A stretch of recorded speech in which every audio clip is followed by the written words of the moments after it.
Pinangunahan ng GMA Pinoy TV ang unveiling ng obrang nagbibigay pugay sa seafarers at Navy in collaboration with Bridging Horizons. Ang exhibit ay tinawag na Bridging Horizons, Naval Cultural Exchange Through Arts. Ang mga obra ay gawa ng artist na si Christine Lim, na isa ring Navy reservist. Dumalo sa unveiling si GMA International First Vice President and Head of Operations Joseph T. Francia.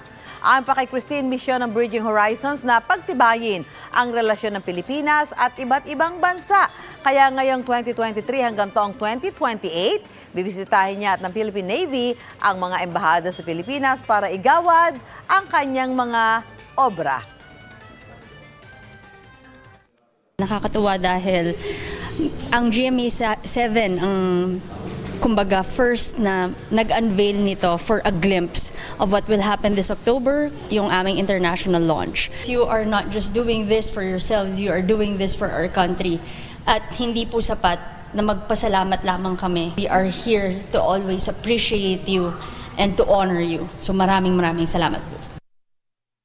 Mauna ka sa mga balita, bisitahin at mag-subscribe sa GMA Integrated News sa YouTube. Sa mga kapuso abroad, samahan nyo kami sa GMA Pinoy TV at sa www.gmanews.tv.